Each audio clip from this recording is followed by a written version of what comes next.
Awesome. Thank you so much for joining us for today's Connected Conversation, a program brought to you by the Idaho Humanities Council. Just wanted to remind you all that you may submit any questions using the Q&A feature located at the bottom of the screen, and we will be using the chat feature to some capacity throughout today. With me today is a wonderful historian, Dr. Peter Black. Sorry to have you with us today, and I turn it over to you. Thank you so much. I would like to start this program by asking you to forget all of the expectations that you came online with about what this was going to be about, and ask you the simple question: what do each of you, as citizens in a democracy, expect in terms of services provided by your government?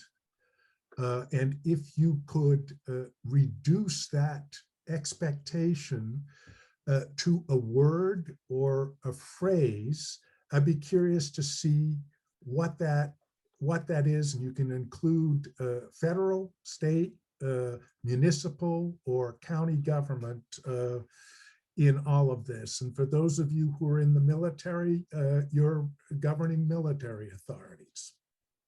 So you can see that most of what you'd said, most of what you expect from your government are common expectations of government. After all, why have it if it can't provide some of these basic services? I ask that question because I like to use it to demonstrate the fact that in the winter of 1932-1933, most German citizens, including Jewish German citizens, saw the country in an existential crisis. And this crisis had three facets: political, economic, moral, and ethical, or if you'll accept the anachronism, what today we might call family values.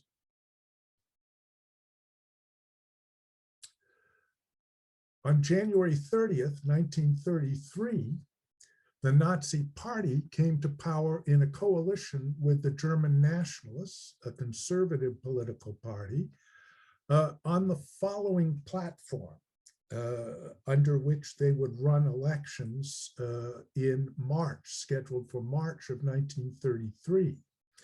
And as you can see from these five basic factors, these are things that most loyal citizens of any society might feel comfortable with.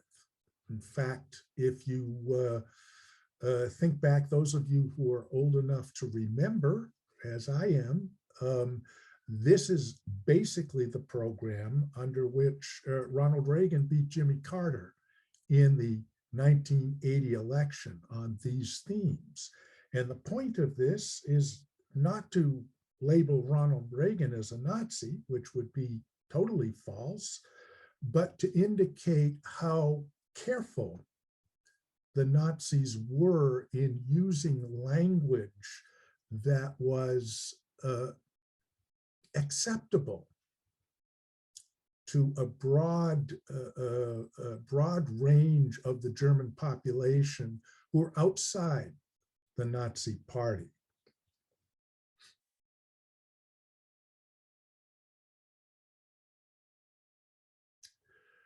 The political crisis was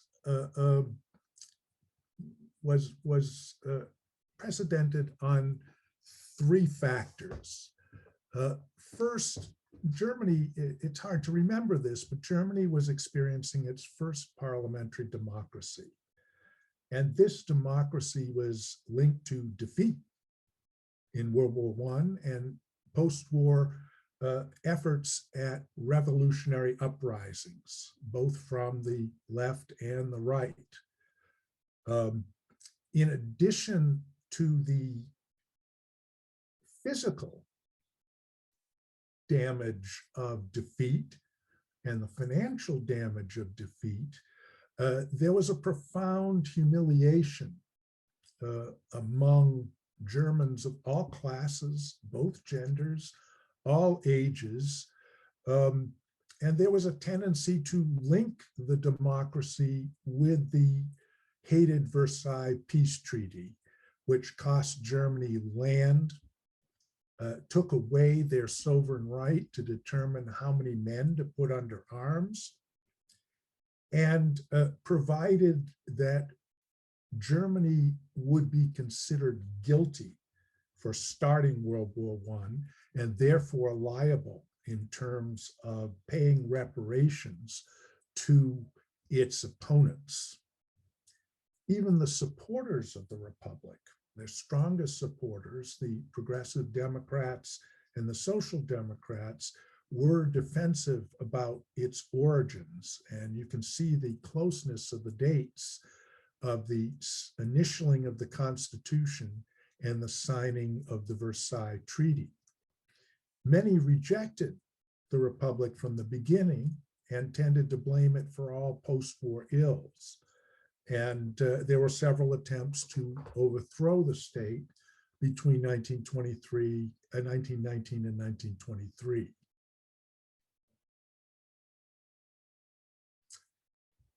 Even during the period of relative political stability, you can see from this data, from the election to the parliament in 1928, that to effectively govern the German Republic, one needed to engage a broad coalition with lots of differing points of view, including on the very structure of the state.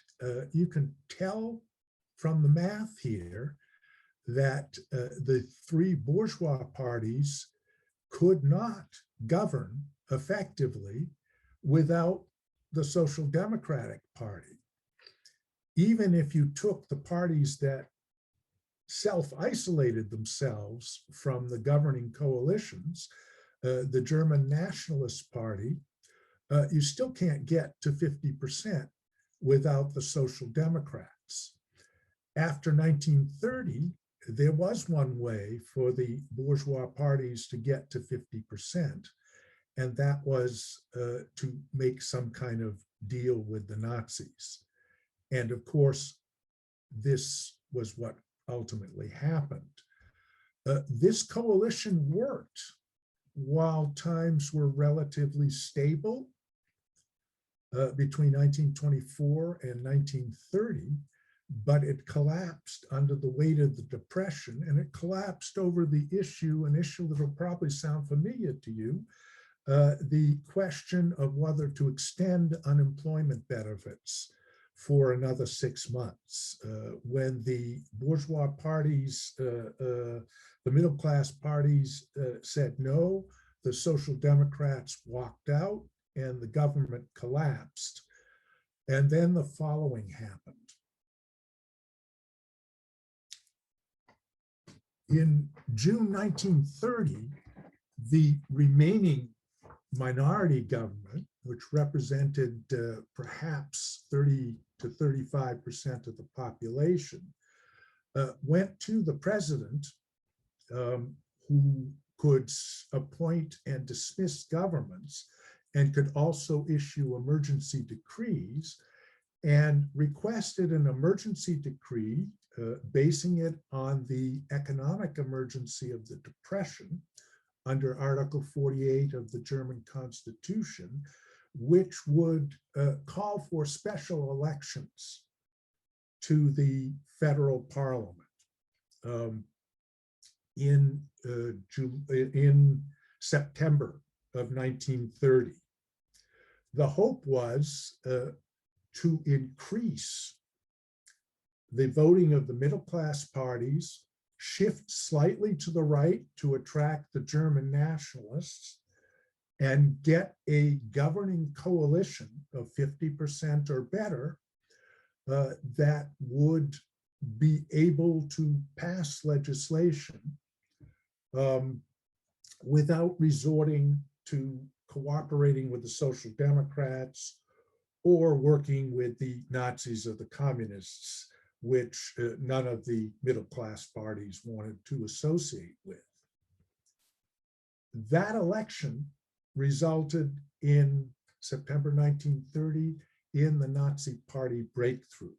The Nazis were able to get 18% of the vote, and they got much of this vote at the expense of the middle class parties.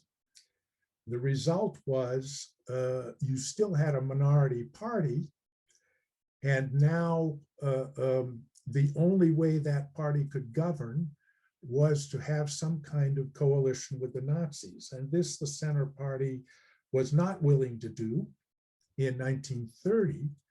And the result was, for the next 2.5 years, until Hitler came to power in 1933, the government ruled not by legislation, but by presidential decree. And this meant that for German citizens who were politically aware, regardless of what they felt about parliamentary democracy, this is not what they were getting in reality. The economic crisis is pretty self-explanatory, and we can certainly imagine this, even if most of us have not experienced this, except those few of us who were alive during the Great Depression here. It's not so much the individual events or crises, the shortages of the years after the First World War, the catastrophic inflation. I think the figures speak for themselves. The weak job market for young people and returning veterans, even in the prosperous years, and then the Depression, which threw nearly 30% of the German workforce out of their jobs. It was more a cumulative effect over these 14 years of apparent parliamentary democracy, which led many Germans, perhaps a plurality, if not a majority, to wonder whether the parliamentary system and the Versailles Treaty system could ever offer political stability or economic security to the German people.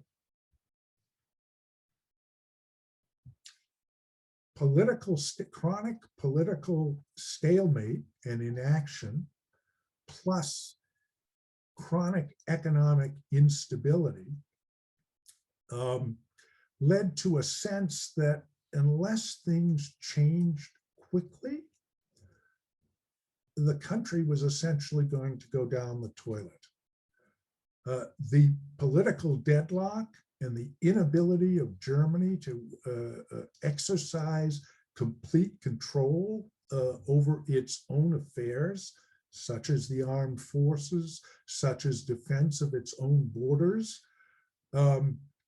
as well as the sense that economic stability made it impossible to envision an economic future in which children would live even as well as parents, if not better, and the sense that youth was cut loose with no stake in the system because they were unable to get jobs, led to the sense that if something didn't change, a true collapse, not only of the economy and the political system, but of the cultural and moral fiber of the country was in store.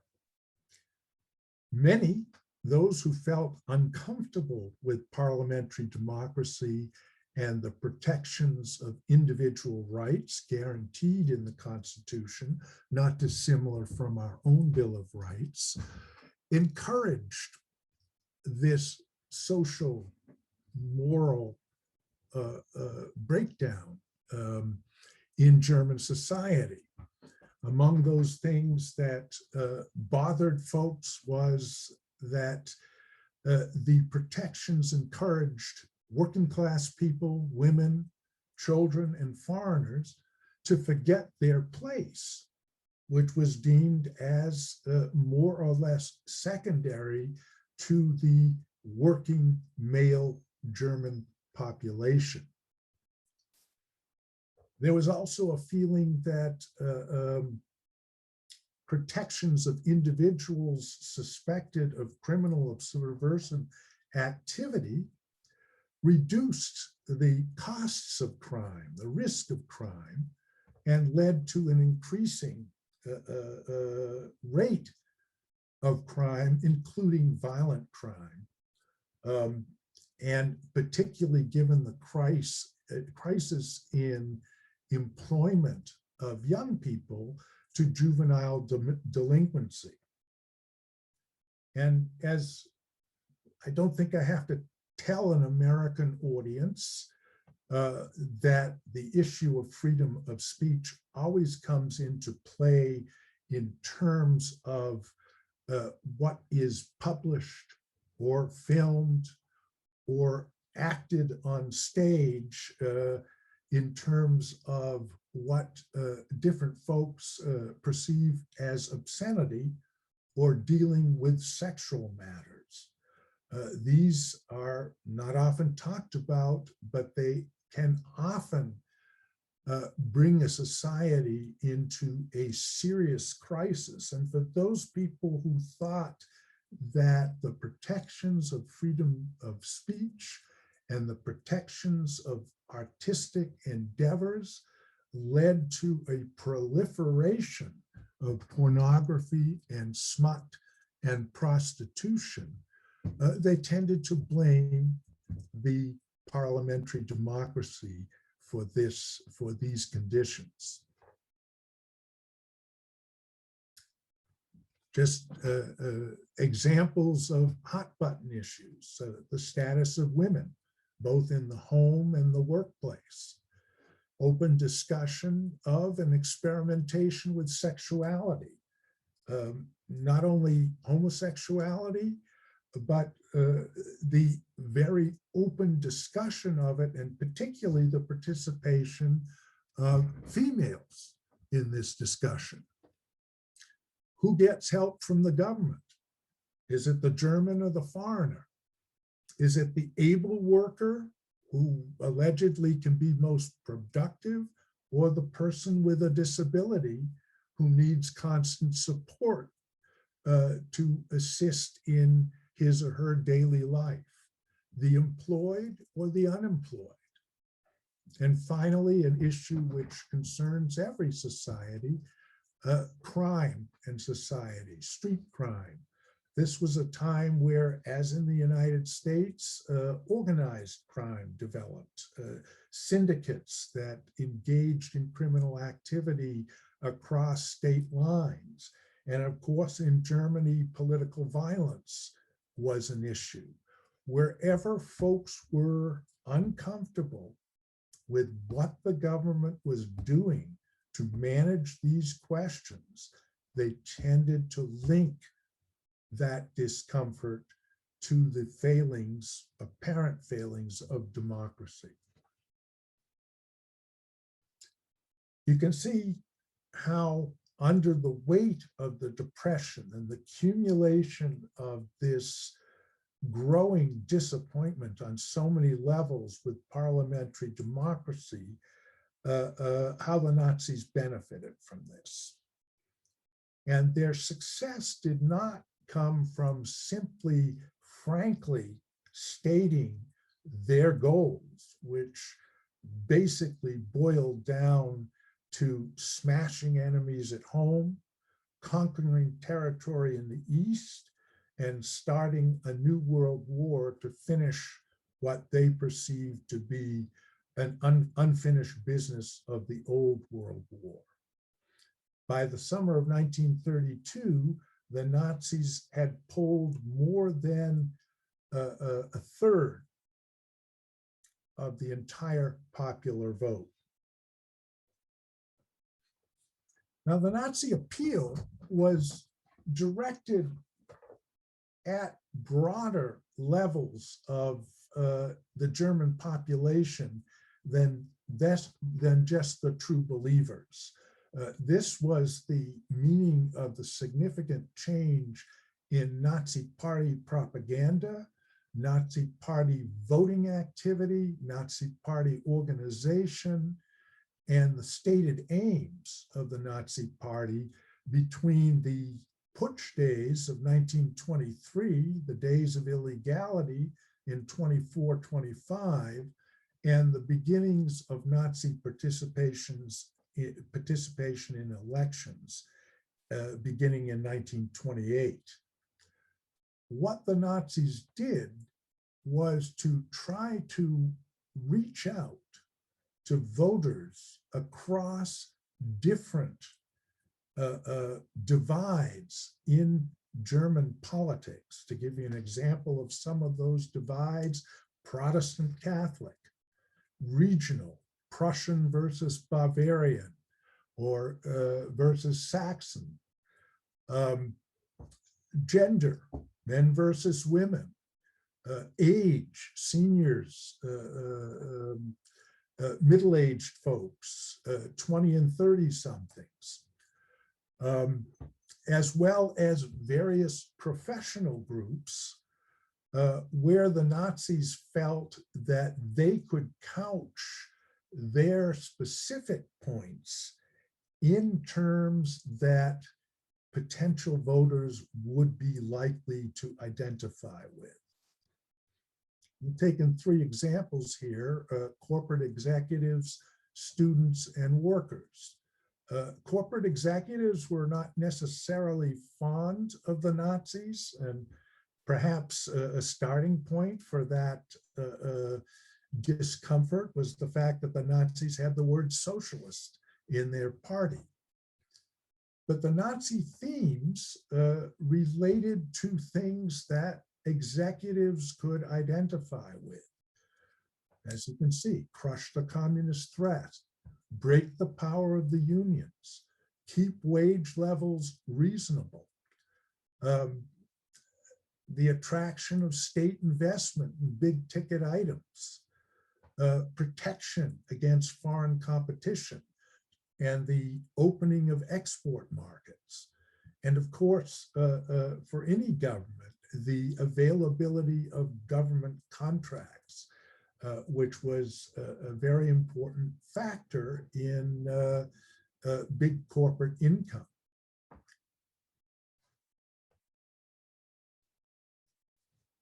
With students, the Nazis promised career opportunities, guaranteed jobs upon graduation, smaller classes and less competition to get into university, which the Nazi promise to remove Jews and communists as disloyal persons tended to reinforce, aid and scholarships for disadvantaged students, work-study programs, and the appeal to the student body as a national elite and a harbinger of the future of the nation.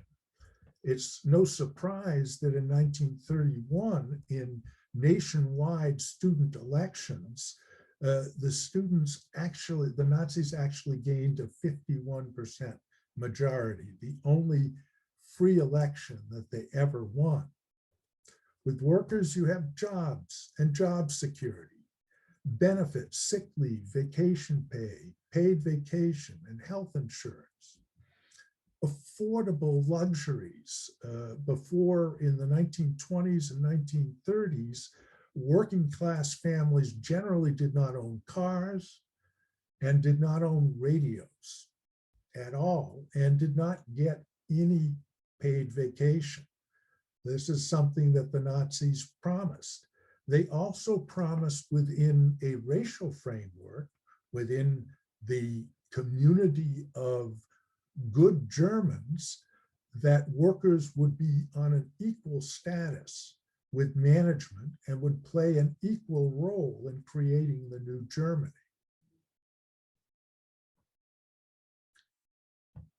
it was such promises, and I could offer examples for virtually any middle-class profession, from farmer to policeman to firefighter to social worker to office worker.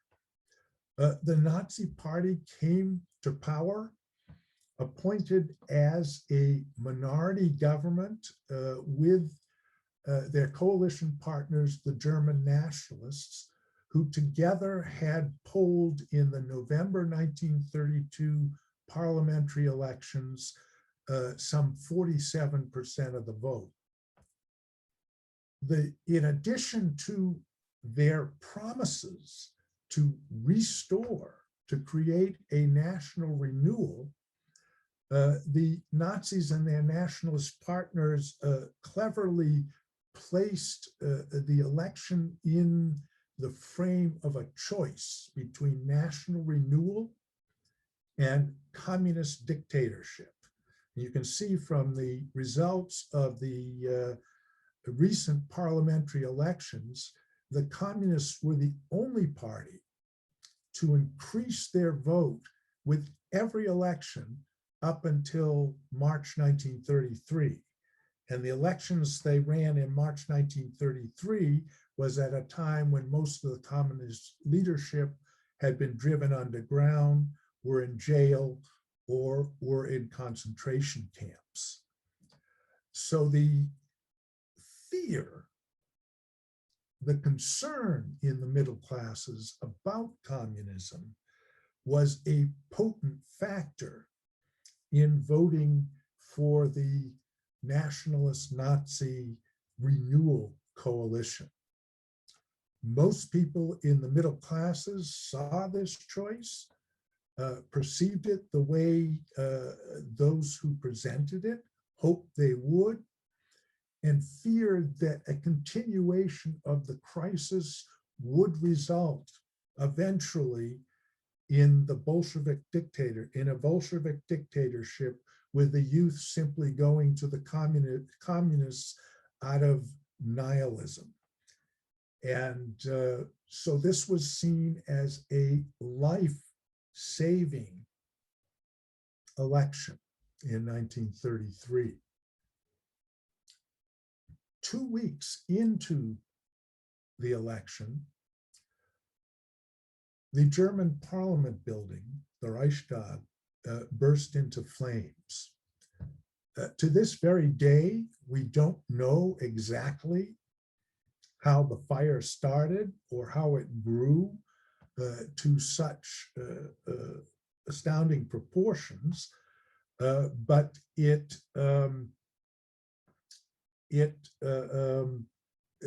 two theories are the lone arsonist and that the Nazis had put the lone arsonist up to it and given the man a little bit of help.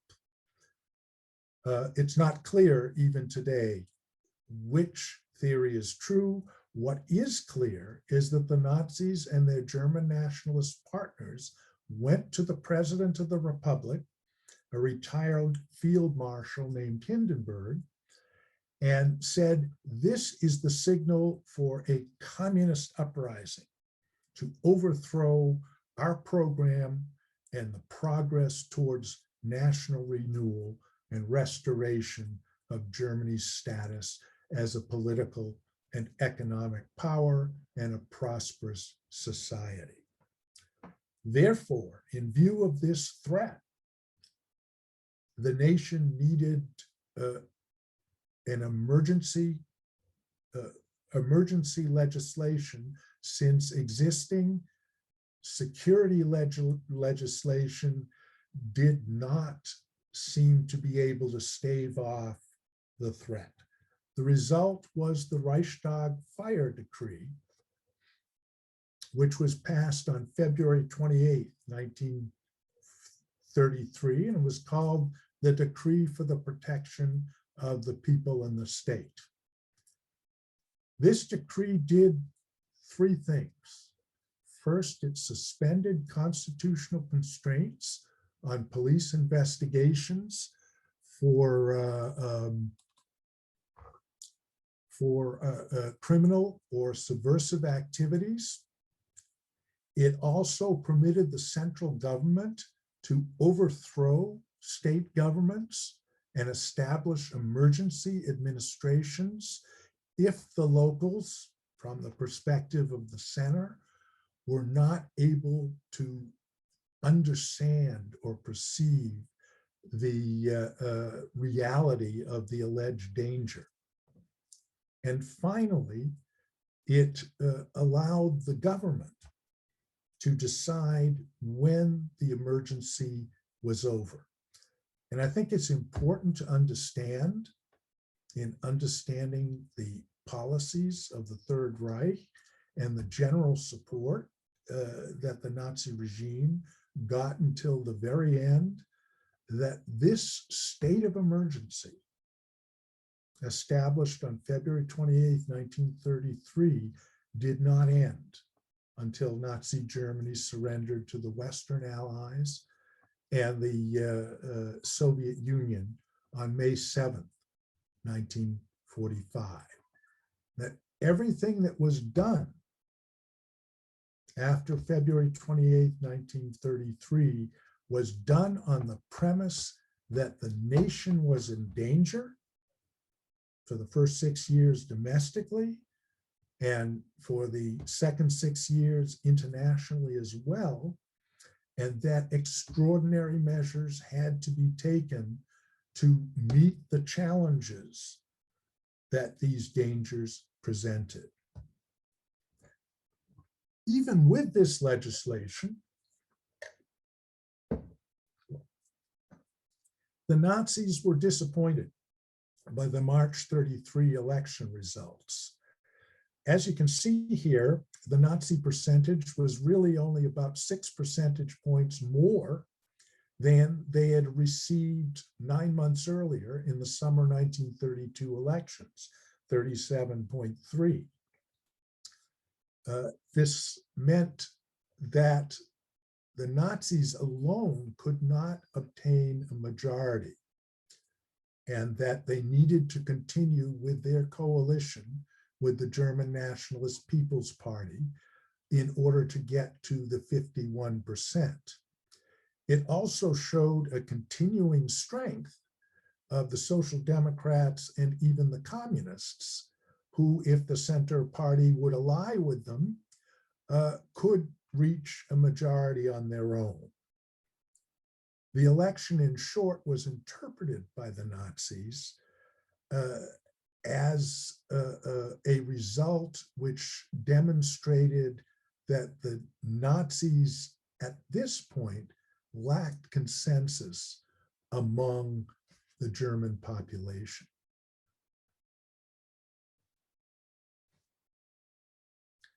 So you get a lot of pictures like this that get published in the newspapers. And if you have a look at this picture, it's clear that the Nazis wanted this picture to demonstrate to Germans who had not been Nazi voters that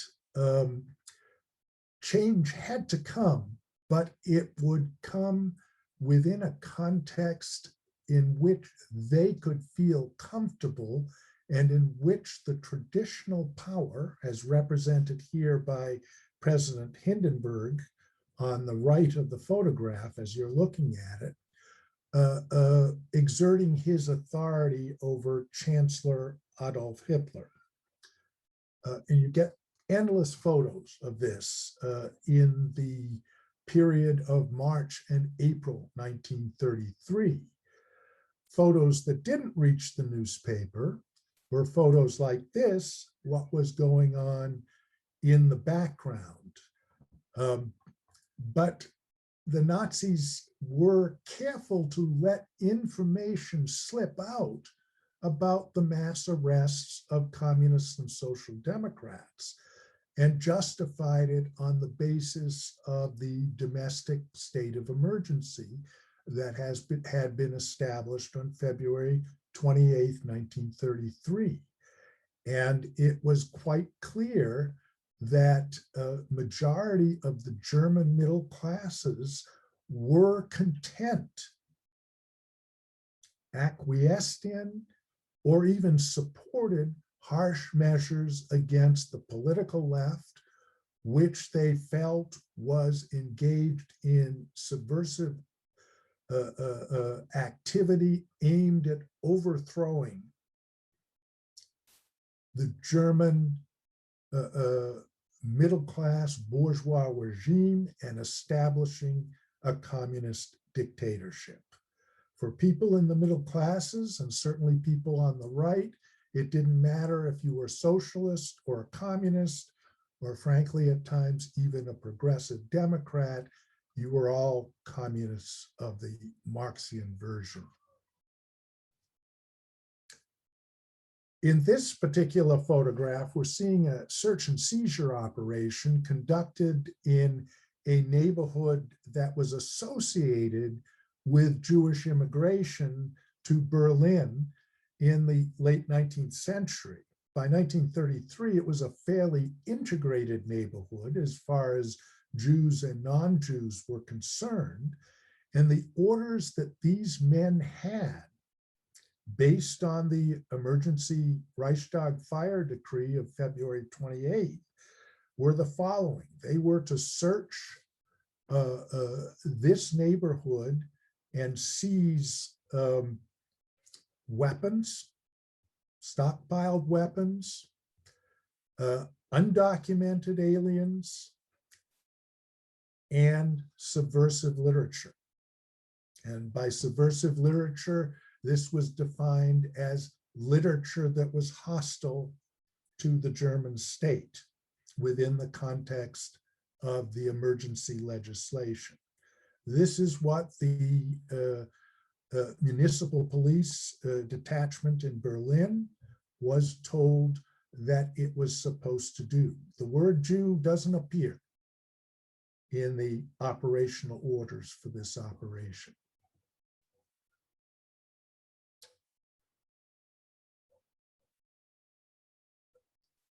As I said before, many in the middle classes were quite pleased with the harsh measures against communists and social democrats. The Nazis, the government and the German police also used the emergency legislation to lock up repeat felons, people who engaged in asocial behavior, and asocial behavior could range from excessive public drinking to spouse beating to sexual promiscuity, usually applied more to females than to males, and of course to homosexual activity as well. It was also, they also locked up Roma and Sinti, pandering to the middle class prejudice that associated Roma and Sinti with crime. Concentration camps were established and well publicized as places to put subversives, criminals, and asocials to hard labor, productive for the state, and also for removing them from society. Violence against Jews as such in 1933 and 1934 was sporadic, usually linked to subversion or criminal activities, real or alleged. In 1934, Hitler, by agreement with the German army, which had been lukewarm towards his chancellorship, agreed, after annihilating the stormtrooper leadership in June 1934, established the position of Führer, which he became after the death of Hindenburg. As Reich Chancellor, and Hitler would remain Reich Chancellor until 1945, Hitler was only chief of state.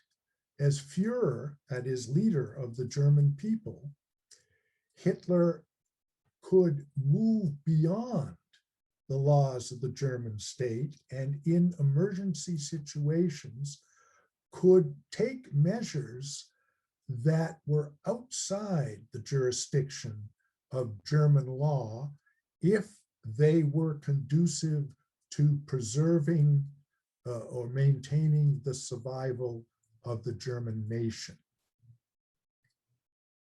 However shaky the Nazi regime was in 1933, by 1938, as demonstrated in a plebiscite, after 1933, the Nazi regime would never trust the Germans to another election, no matter how rigged.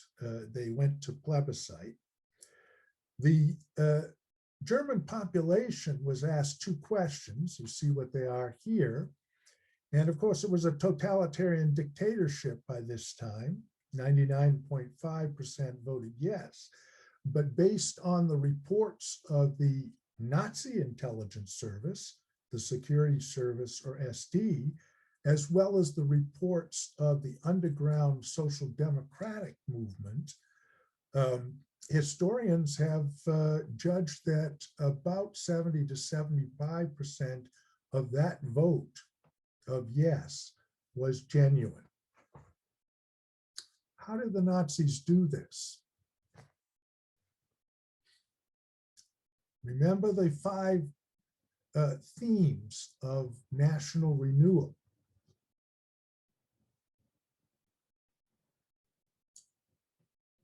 Restoring German self-respect. The Treaty of Versailles was shredded by 1938. Germany had control of its military forces. It had control over its territory, and it had Britain and France willing to offer Czech territory because Germany claimed that Germans were a majority and that they were being persecuted. Germany was back to work in 1935, and the economy was apparently vibrant. Greater career opportunities for professionals, and in fact, by 1937, there was a labor shortage. Safe streets. The crime rate dropped between 10 and 15% each year during the first 5 years of Nazi rule. The organized criminal syndicates were broken up in 1933 at about the same time that the Communist and Social Democratic parties were broken up.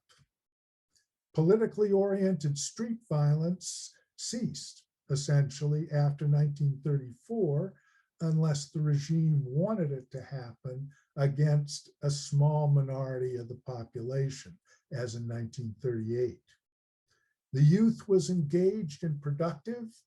Those who had nothing better to do than to get involved in criminal activity were going into the Hitler Youth, and they felt very much a part of the future. Foreign influence on German culture was broken. And whenever the Nazis wanted to eliminate unacceptable discussion or ideas, there was always newspaper censorship, film censorship, and arrests for people who talked out of line. Communist threat was eliminated by 1933, 1934. And you get members of German professions buying into the system between 1933 and 1939. And the regime was very careful to represent the German nation as one united, strong, vibrant, future-oriented community to restore self-pride. You have a lot of photographs like this that make people who have doubts feel rather insecure about those doubts. but if you look at this photograph, it's very carefully orchestrated. Virtually all of the people in the crowd belong to some Nazi organization or another. Concurrent with this domestic recuperation, renewal, the Nazi regime accomplished a number of foreign policy and diplomatic successes with very little cost to the German population that helped to create a habit in the German population that, regardless of how crazy Hitler and the Nazis might sound at times, they really could work miracles when given the opportunity to do so. And this gave Germans sufficient confidence in his abilities to be willing to follow him into war if he said this would be necessary. They had sufficient trust in Hitler, and this was confirmed by the plebiscite of 1938 that I mentioned earlier, that the war in Poland was to free ethnic Germans in Poland from Polish oppression in 1939, and that the invasion of the Soviet Union in 1941 was an inevitable and necessary preemptive strike to eliminate this Soviet communist regime, which, if allowed to survive, would eventually destroy Germany and Western civilization. By June 1940, the victories here propelled Hitler, at least, if not the Nazis, to the height of popularity. And Germans felt, many Germans felt that the end of the crisis, which began in 1918 or 1914, was in sight. And another point I'd like to quickly bring up is that in 1936, in 1938, as Germany prepared for war in 1939, individual Germans who were not adversely affected directly by Nazi policy against the left, against the Jews, against the Roma and Sinti, tended to weigh their attitudes towards the Nazi regime in terms of the idea, am I better off now? And is my country better off now? And is my family better off now in 1936 or 1938 than we were in 1932? Most Germans, not adversely affected in serious ways by Nazi policies, answered this question yes in 1938 and 1939.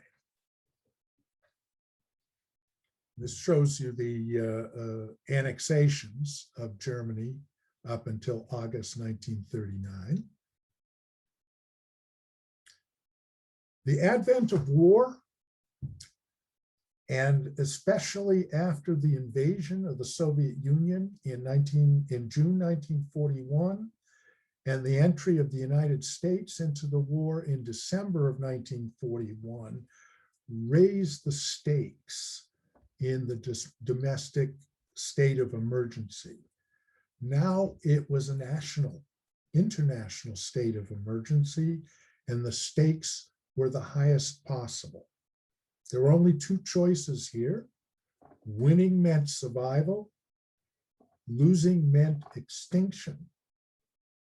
Political, cultural, and possibly physical.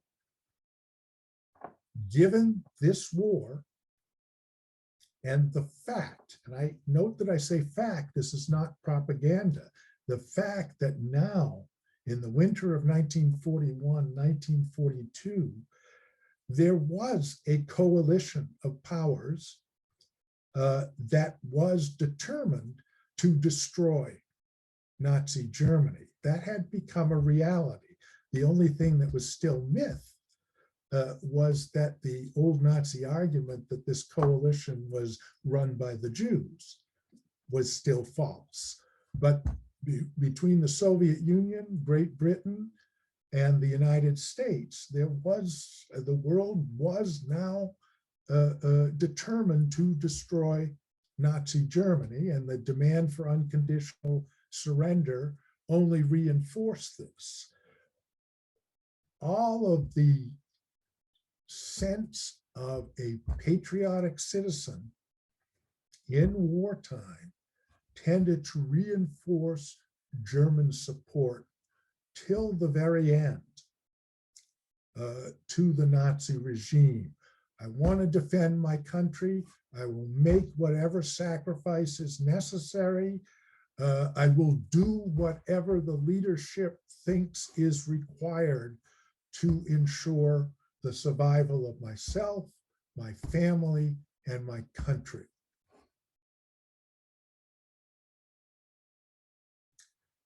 And as a last photograph here, I wanted to show you a depiction of a deportation of German Jews from the city of Würzburg, Germany, which is in the center of the country, a little bit to the west, not so far from the French border. And watching them here in the foreground is a German police official. We know statistically that of all uniformed German police officers, 1 out of 3 chose to make the political commitment to the Nazi regime by joining the SS, which was the organization that took over the leadership of the police forces in the summer of 1934 and ran the police forces until 1945. So there's 1 in 3 chances that this police official is a fanatical Nazi and is fully convinced of the necessity and desirability of kicking Jews out of the country and even putting them to death. 2 out of 3 may well have not so intensely felt that these Jews were a danger to Germany in general or a danger to the people of Würzburg in particular. But in the spring of 1942, at the time this deportation took place, no matter what this police official thought of actual danger that the Jews presented, he had to assume, unless he'd been comatose for the last 9 years, that none of these people in the photograph wanted Germany to win a war which had now become a war of survival. And in terms of what you do in wartime, where the stakes are so high, with a group of the population that almost by definition can be assumed not to be enthusiastic about the nation's victory and therefore survival, that removing them and not being too concerned about what would happen to them once they were removed did not seem so puzzling or illegitimate to the vast majority of police officials. And this gives you a sense of how ingrained elements of Nazi policy, serious murderous policy, had become in what had previously been a value neutral profession.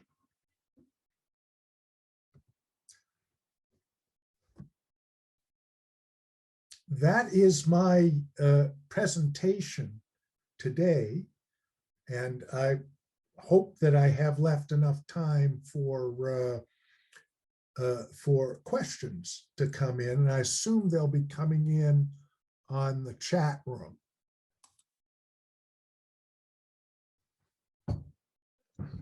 Yes, thank you so much for the informative presentation. Definitely touched on a lot of different facets that I never knew as well. So the first question to start us off, do you mind talking a little bit about Hitler's background before he entered into the political scene? Yes, I would be happy to do that.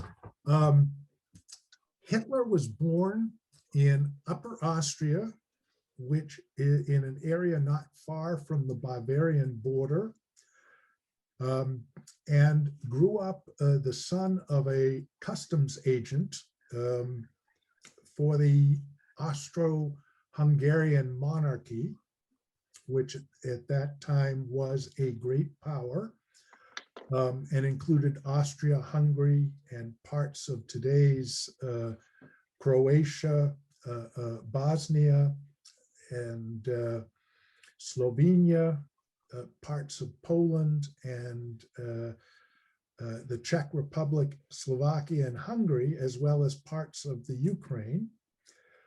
And he grew up in an area where German-speaking Austrians tended to be highly nationalist and highly concerned about losing their privileges and status as the leading minority of a German-speaking but multinational empire to other national minorities who were fighting for equal rights and access to economic opportunity. And these included in Hitler's home area in Upper Austria, these included Czechs, Italians, and Slovenes. We don't know how Hitler's personal politics as a elementary schooler, as a middle schooler, as a high schooler, and even as a young man after school actually reflected. We only know that by 1919, when Hitler comes out of the army, he is mouthing what I call völkisch nationalist or race-based nationalist view of human history. And I'll come back to that in a second. But going back to his prehistory, Hitler's father was very strict, beat him occasionally, which was not unusual for Central European fathers at the end of the 19th century. Children did not have anywhere near the rights vis-a-vis their parents that they do today. But Hitler's father died young. Hitler was one of two children who survived 7 or 8 births given by his mother, who lived until he was 18, but ultimately died of breast cancer. Interestingly enough, Hitler had loved his mother and had engaged the family doctor, incidentally a Jewish doctor. Hitler lived in Linz at that time, the capital of Upper Austria today, and the doctor, Dr. Bloch, was a practicing physician in Linz. And Hitler always remained grateful to Bloch for his tenderness and support in treating his mother until her death in 1907. We know Hitler was exposed to race-based politics probably as early as in high school. We don't know how seriously he embraced them. He says he embraced them, but that was writing much later in 1924 in a political autobiography. We know that he experienced the First World War as a devastating and unexpected defeat and humiliation in 1918. But even then, when serving as a political officer for the German army called the Reichswehr at that time, whose assignment was to spy on right-wing groups and see what their attitudes towards the existing government might be, Hitler was still uncertain about what political direction he would take. And in fact, at some point in early 1919, even considered joining the Social Democratic Party in Munich. The brief Council's Republic, Communist Republic in Munich in the late winter and spring of 1919, and its destruction by freebooters, German right-wing freebooters, appears to have moved Hitler into a decisively right-wing direction. And his first statements on politics, his first public statements on politics in the summer of 1919 were quite decidedly folkish nationalist and anti-Semitic. Briefly, definition of folkish nationalist in the German context is essentially that what we would call ethnic groups are in fact biologically and genetically defined racial groups whose characteristics do not change unless they are diluted by the blood of another racial group. Also, a component of folkish nationalism is that the racial groups on the face of the earth are unequal. There are superior ones and there are inferior ones. At the top of the scale are the Germans and the other so-called Nordic peoples, Scandinavians, Dutch, Flemings, and British. At the bottom are East Europeans, Slavs, and other peoples around the world, people of color, Roma, and of course, Jews. And the last element of folkish nationalism is the apocalyptic sense that race mixing, that is sexual intercourse between members of different races and offspring that come from those liaisons, lead to a dilution of superior characteristics, and if allowed to continue, would eventually destroy the superior races and bring all races down to the lowest common denominator. The German folkish nationalists believed that this would mean inevitably the destruction of German culture and the very existence of the German nation. And that sense was what their successors, these were people in the 19th century, the Nazis, took as a foundational point of their view of the world. And then throughout the presentation, there's definitely, a focus on minorities, kind of like what you were saying, German races superior, minorities aren't. But it didn't seem like a lot of the focus was on the Jews specifically towards the early rise. So where did that shift happen to where, the Jews ended up taking the brunt of, the hatred? Well, in terms of, this is a great question.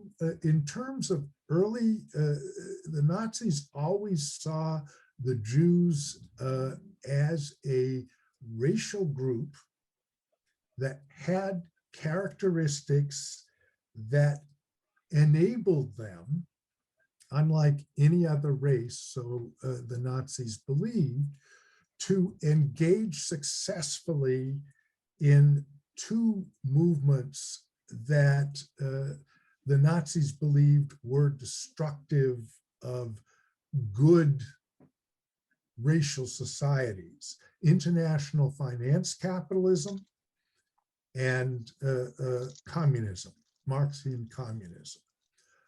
The Jews were believed to be a people without moral fiber, whose goal was only money and power, and who would do anything to achieve those things, even though they hereditarily lacked the ability to form a civilization capable of creating culture and prosperity for anyone else but themselves. This was a staple of Nazi ideology. The Nazis, who represented a relatively small minority in the early 1920s, believed that the Jews were behind the victors of World War I. They were behind the Versailles settlement. They were also behind the Weimar Republic and all of its ills, and they stood most to benefit from this. There were many non-Nazi Germans who shared all or part of these sentiments, and part of this stemmed from the period in the 1870s when restrictions on Jews, legal restriction on Jews in terms of residence and employment were dropped, and Jews began to enter professions which were previously barred to them, and to move into neighborhoods where they previously couldn't own housing, and to run for office, as well as to buy commercial property, and in particular to enter the army. All of these consequences of dropping restrictions on Jews tended to make Germans who were uncomfortable with it, again, a small minority, to see their status, their neighborhoods, their places of employment, and their job prospects being negatively affected by the rise of the Jews.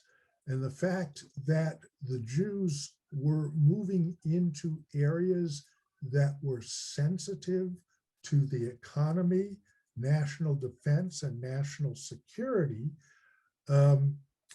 lent fuel, or provided fuel, for those who felt that they were being taken over by a foreign entity to the detriment of the nation's prosperity, economic well-being, and national defense. This ends in this goes on through the mid-20s and ends temporarily, although never entirely, with the general German propaganda drive after the decision to participate in elections. as a campaigning party, the Nazis used anti-Semitism, but they used anti-Semitism with groups who would be likely to be receptive to it, such as small business people who were fighting competition from newly developing department stores, such as students who if they didn't get a position at the university, bewailed the fact that 12% of all students in Germany were Jewish when only 1 or 2% of the entire population were Jewish. This is a small percentage of total students, but if you present it to an insecure, receptive mind in the framework of Jews represent 10 times their numbers in the population in the student body, or Jews hold 1% of all, 5% of all banking positions in the country, from CEO to bank teller. This is still 5 times the numbers of the Jewish population in the country.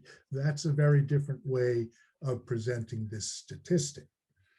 In the early years of the Nazi regime, the Nazis also played down specific hostility to the Jews, except when to respond to international criticism of German persecution of Jews and others. Then they would talk about an international Jewish conspiracy against Germany for doing just what every other country does.